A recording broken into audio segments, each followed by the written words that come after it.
All right. Well, welcome to this morning's FCS Toolbox Talks, guys. I'm going to go ahead and get started now. This is going to go through FCS Qwikbid. It's the module of which where I see most companies commonly get the ROI the quickest. It's just one of those products that gets you out there, allows you to capture more deficiencies, capture more of a roof's inventory. But really, what the heart and soul of Qwikbid is the chance for you to get in front of your client, get them a proposal with incentives. And also, the maintenance agreement ties very, very closely to the Qwikbid module because you can include and authorize them to accept a maintenance agreement. So if you guys have an interest in getting some more service agreements, they do fit really neatly with Qwikbid. There's a box that you could check within the incentive screen, which I will show you. And then along with some literature, you're able to secure a maintenance agreement too. So you should be looking at my screen right now. I'm inside of a carpenter property company, and I'm inside of a CK building. And how I got here, guys, is I'm inside of contacts, and I'm defaulting to my client's view. So you will see some changes over the next couple of weeks as we sort out our prospects, candidates, and clients. We're gonna make it easier for you guys to distinguish the difference between your prospects, candidates, and clients. So this is the first that we're talking about it, the first that you're hearing about it, of course. But within clients, what we're going to be doing is you'll see a list of clients will only contain your active list of sold opportunities. Candidates will now be comprised of companies with properties that you have only an activity that's been completed with an objective met. An objective met is how you complete these activities to signify something else that happened. There's drops performed, for instance, that you can capture while you're in the field. You can set these up as activities, but when you go to complete that drop performed, you have a few options. You have attempted, which means you tried to drop some information off, or you tried to make a phone call, or you tried to make a meeting, and you're most likely going to schedule a follow-up to try again. We also have completed, where yes, you completed your phone call, you completed your Qwikbid, you completed the drop, and then we also have a way to complete activities as objective met. And when you do objective met, that means when you called that person, you got what you were looking for out of that person. When you dropped off that information and recorded that drop performed, you dropped off information with interest. So you possibly cultivated a new client out of that. So we have objective met, and we'll talk a little bit more down the road. So today, FCS Qwikbid. The next week, we'll be covering service dispatch, how when things are sold within Qwikbid, it does create a service dispatch, and it doesn't do it the typical way. It creates a dispatch under the title of new project. So that tells you that a new project has been created and authorized in the field, or at least signed off on in the field. So let me just go back down to Carpenter Properties, and I'm going to pull open an example here. But what my intention is to pull open an existing property that we've already done inventory for. We've already done an inspection. I'm going to add to that inspection. Maybe we didn't inspect all of the sections that we could have. So let me go into the CK building. We'll begin to see our aerial image. And I'm going to pull open my device here. I am on my iPad, so it's a little bit larger than my iPhone would have been. But I am logged in. I'm going to go ahead and select to do a Qwikbid. And again, a few different ways you could do this. You could start fresh by a new property, capture the aerial, mark out your sections, and just give them the proposal with the deficiencies on there. Or it's a great way to be able to search from your existing properties and to be able to generate a proposal with whatever's left over on those deficiencies.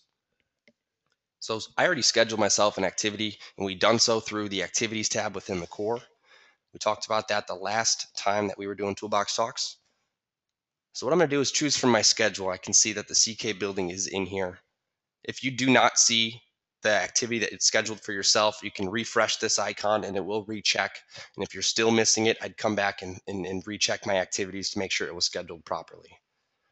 So I'm going to go into the CK building. We're going to see that I've already outlined my sections. We've already done an inspection, but really what I'm out here to do is add a deficiency to section 3, which I need to create, and then to be able to generate a proposal with that new section that I added. So I'm going to verify, yes, this is my image. Go ahead and select continue. Since I'm out here, I might as well include a front of the building image. I'm always going to try to update these reports if I'm back out to a site I've already been to. I know this is kind of a cheesy front of the building. We'll go ahead and consider this the front of the building. And then I'm always letting things upload before I continue. If you guys are ever having issues where you're missing something in the app, or your category's missing, or something's just not acting right, very commonly, if you go back and clear your cookies, clear your cache, things are good. Things are golden. If that doesn't work, delete your app and reinstall it, and then things are good. So I would recommend to clear your cache and cookies once a week. That just keeps it fresh. If you stay logged into your device all the time, that will become something that you lean on to be able to clear your cache and cookies. I can add a deficiency here to existing sections, or I can add it to a new section. So what I want to do is go ahead and add a deficiency, and the reason why I'm doing this is I want to show you that not only can you capture existing deficiencies, but you can also inventory new roof. So I can hit the plus button there, or drill into each one of these sections and further capture more deficiencies. So I'm going to go ahead and go add a section, and I'm going to go ahead and add this strip here. I'm going to add this strip, and we'll call it the parking garage. All right, so I got my section. Go ahead and select done. And again, I'm going to label this the parking garage. I'm always trying to label these things the way that your client would understand them. If you go out to inspect a school district and there's 26 sections, I highly don't suggest to label those sections 2A, 3C, because it's going to be difficult for them to pick apart the budget and see how the budget affects them and what repairs they're going to move forward with. If they see things like, oh, the gymnasium, it's a grade of a D, I should probably spend some time on that. I know the gymnasium's where I got a lot of students, if you guys know what I mean here. Same thing with the cafeteria or the offices. Just try to label these sections to where the clients would understand. Unless they specifically ask you that I would like my sections listed like this, and they hand you a roof plan. That's fine too. It's all about the client. So I added my section, added section 3, select done. I'm going to go ahead and plot some deficiencies. Notice how I can zoom in really far after I've captured my section image. This will improve, guys. We are going to be providing you some parallel avenues to complete inspections through web-based solutions. So we will provide an alternative way to capture inspection reports. And this is actually pretty huge. Not only just inspection reports, but your service dispatches, and even the new modules that we have coming out are web-based. So we're expanding into the web-based world. So don't go out there and buy a ton of iPads if you haven't already. If you already have, they're still great to use. The data plans themselves, the presentation materials that come with it, and the site is formatted for the iPads. And we're going to continue to format that for other devices. I know the Surface, it shows up really nice on that. Android devices. We do program in Google Chrome, so anything with Google Chrome should format just fine on there. And I know most Android devices are Google Chrome. Okay, so back to my proposal. I've selected 3 deficiency areas. I'll go ahead and select next. And I'm going to take a photo of that. Let's just call it inspect photos. Just call it some clogged drains then. And I'm going to show you guys something that's pretty cool. We talked a little bit about it last Toolbox Talks. But what this is deficiency unit pricing.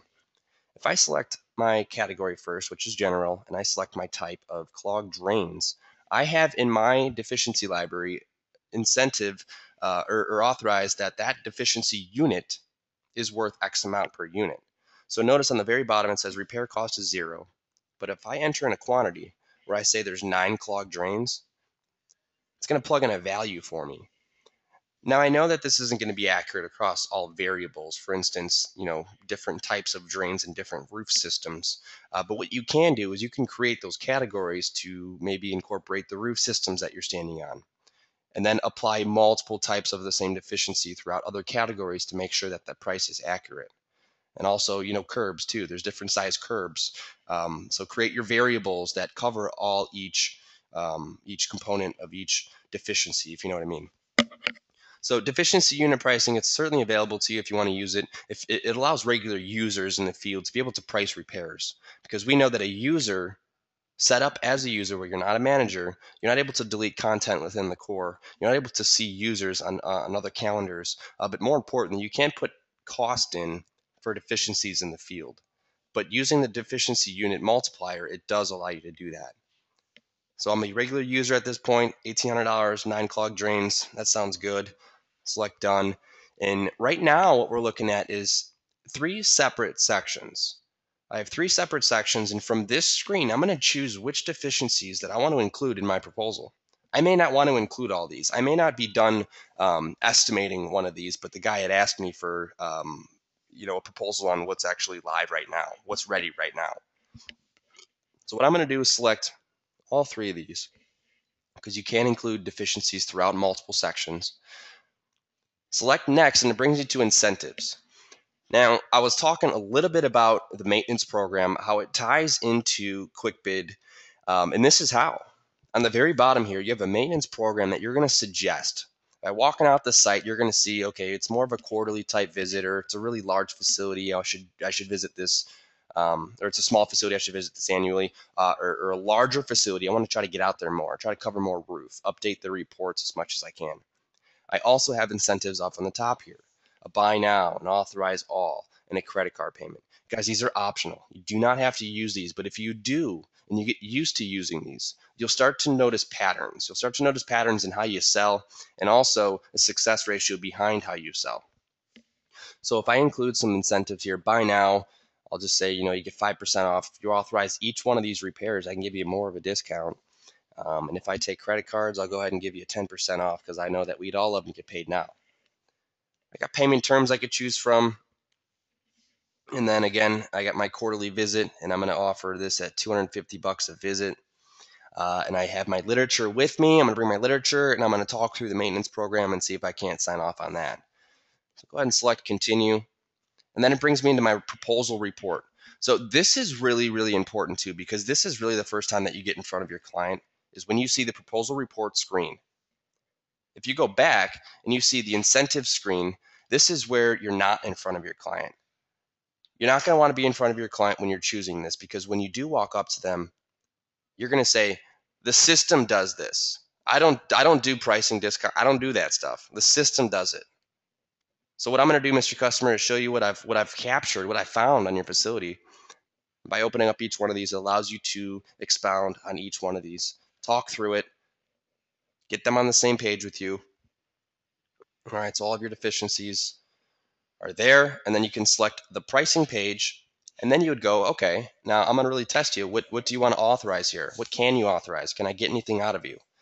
Notice on the bottom left, the maintenance visit is right there, the quarterly visit. If they check this and sign off on this, they're accepting this quarterly visit. And of course, you're definitely going to want to give them that literature. I would not recommend going out there with just this and trying to sell the maintenance program. So you're going to need the literature. You're going to need to tell them what you do when you come out there each visit, what your intention is, how you want to further your relationship. And that literature really does that. So there's 2 ways to generate a proposal here. There's a signed proposal, where the person that I'm giving this to can't authorize the work, and they need to give it to their boss and then have them authorize it. So we can generate a blank proposal. Let me show you how to do that first, and then I'll come back into here and do a sold one. I'm not going to select any of these deficiencies here. I'm going to leave it blank. And a good way to remember this: a blank proposal, leave these blank. I'm going to hit submit, and it's going to turn into my my PDF here. So we're going to see it's all broken out here by section. All right, and then my maintenance visit is right here still. So if they didn't get it the first time, you can still have them authorize it later. I would just leave the literature. Then you can go next and email this report off. Always suggest to email it to yourself until you're comfortable with it, to where you can then email it to your clients. Very important that you're comfortable with it before you do email it to your clients. For instance, there is a verification process that you can do to ensure that your clients get your emails.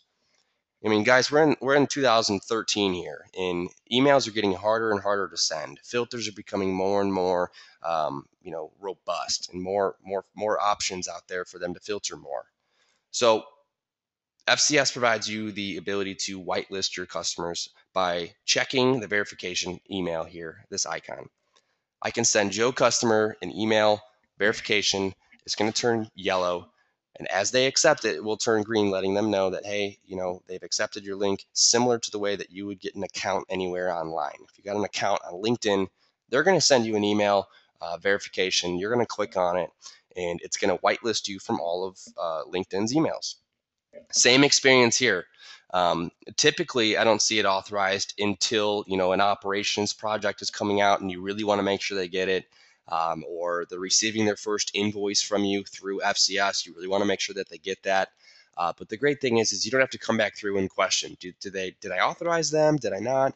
So you got this little symbol here that will tell you that. Once it turns green, it means it's been authorized. And if it's still pending, if you wait more than 5 minutes, you can send it again. You do want to try to get in contact with your client if it's yellow for a set period of time. I would even recommend calling your client and asking for them to find this link so you can make sure that they receive all of your emails. But it is very important to make sure that they do get your emails, so that way you're not sending a proposal and then not seeing anything in return. All right. So the maintenance program, guys, it's not a way for you to, it's not a profit center by all means. What it is, it's an introduction. It's an opportunity to get in front of your client, update the reports quarterly. And honestly, it's 4 chances you get to present more work. And you'll see that if you get a maintenance program initiative up and running, and you're consistent with these efforts, you can go out there and you can have repeat business. So back to the core. I know I got my device off the right side. Back to the core. If I go into my notes tab, I'll see that Qwikbid proposal is there. I know I emailed it to myself. I'll just go ahead and open it up from here. So as you complete inspections, as you complete Qwikbids, the results of them do come back into the notes tab.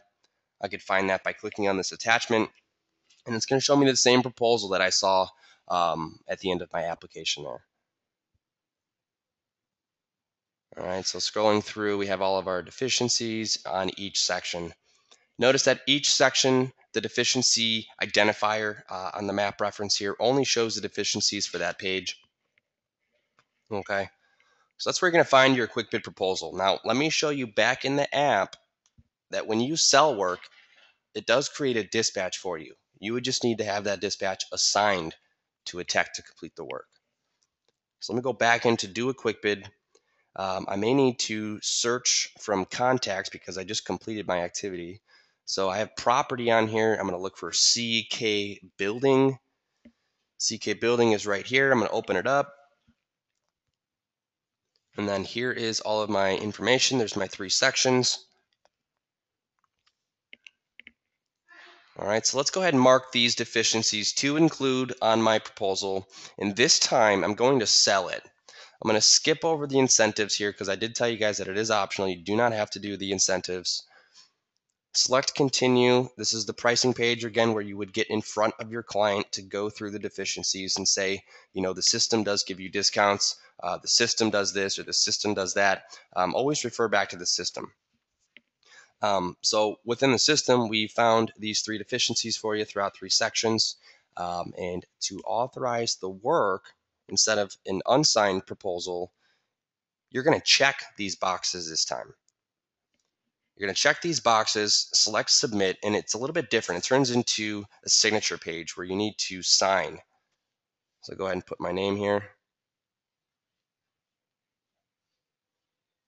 Select done. It does kind of flip my device into landscape mode here. All right, so this is a little bit different, guys. It's a signed proposal. All right, so each page is still the same. However, the last page is now signed. Okay, well, what's supposed to happen in the core side is when I go ahead and select to email this off to myself, it's going to create a new dispatch for you. And that dispatch just needs to be assigned to a service tech. All right, so I completed that. My Qwikbid came through as sold because I sold it in the field. I have a signature. Otherwise, it will come back $0 quoted. So this Qwikbid quote right here is because I did an unsigned proposal. Now, a lot of people are wondering, why are these zeros kind of everywhere? When I open up opportunities, I see zeros everywhere. Well, what these are these are placeholders. These are placeholders to remind you that there's an opportunity that may have been created. We believe that every time you do an inspection or every time you generate a proposal, that is an opportunity. We just don't know what that value is. You may not be technically quoting for everything that you have on that proposal. I know a lot of people that track close rates differently. You could track close rates by amount, or you can track it by the dollar. But either way, we provide you with the placeholder. A completed inspection and a completed quick bid will come back with a $0 amount that has been sold for. You come back, edit your opportunity, and go ahead and plug that value in. Notice that too, when you're plugging in values, you can plug in a probability of which this is going to close. And you can also pick a projected date when you believe that they're making a decision. So when you filter out your opportunities, you can follow up on the items that make sense the most, the leads that make the most sense. Okay, so going to my dispatch board, we're going to see that I have new project that has been dispatched.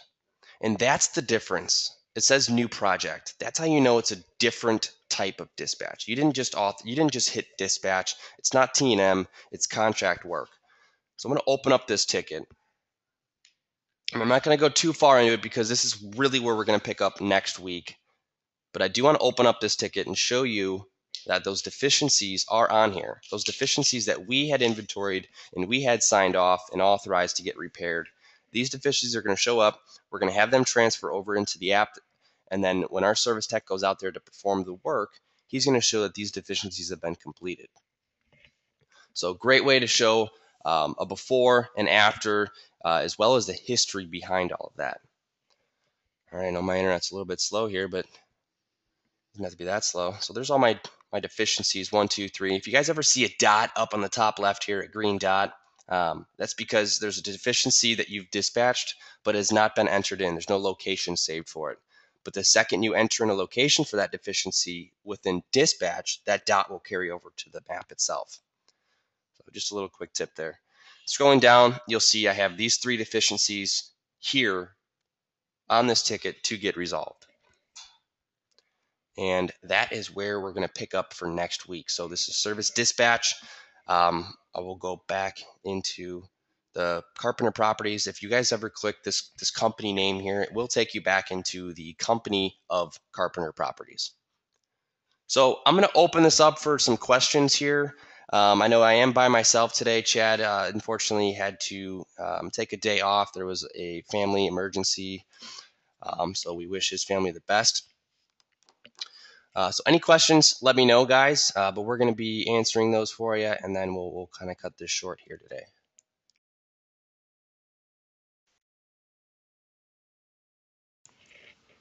Okay, yeah, I got someone here that wants to see the opportunities.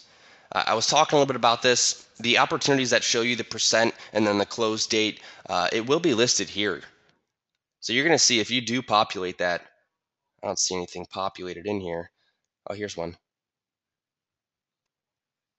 So down here, you have a roof replacement. It's a 100% chance to close, and it's already sold. So you guys kind of get the point. You can plug in, your percent when you believe that they're gonna, the probability of that project closing or that little repair or that roof replacement, whatever it may be, and then the value to the close date. So when they're going to make a decision. When to start making your efforts and how to shape those efforts to earn a sale out of that.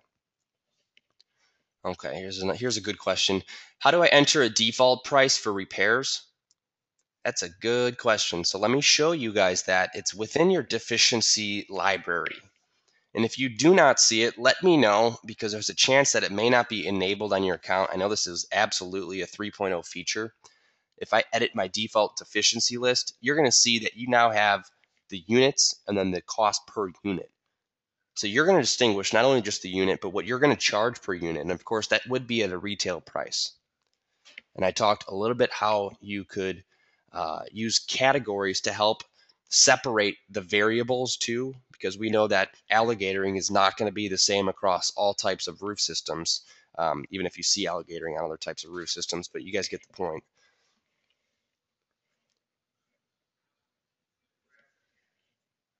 Okay, here's a good question here. What if you have your own terms and conditions that you want to, your client to view before they sign off on the work? Now, we have payment terms that are found within your toolbox. Now, I think that you're aware that they do exist there, Wesley. Within the company info, you can go ahead and find your payment terms here. You can specialize that here, and you can change that out. We have terms and conditions that's going to show up on any proposals that you generate within the system. And then payment terms are going to show up on invoices and also roof replacement proposals. But you will have the availability to either hide either one of these, because we do have another way to show payment terms. So payment term defaults and then term and conditions defaults will come from here, which populates your proposals, your invoices. Let me show you something else here that you can do. If you go to Carpenter Properties, and you open up the contract by going into the company level, you can also select their payment terms here. This will override what you have set in your company, your company information. All right, so that's another way to use payment terms.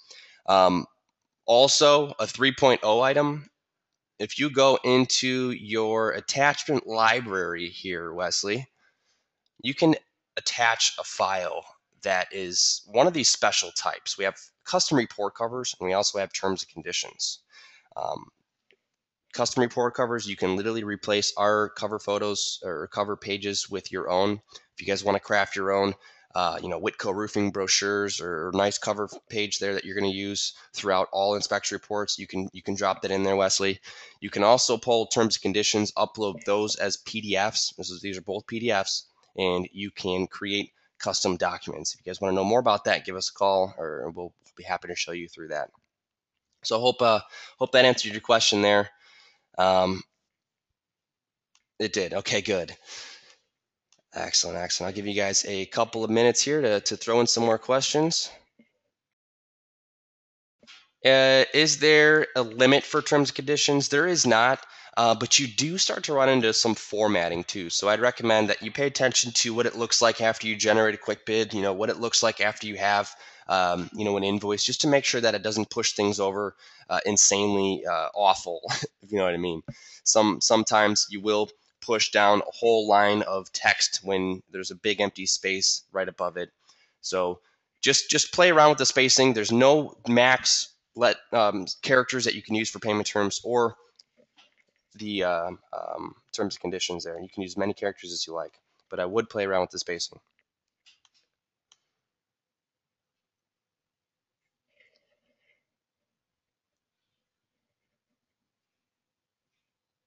All right, guys. Well, looks like that's all of the questions. So I want to thank you guys for attending this morning's Toolbox Talks.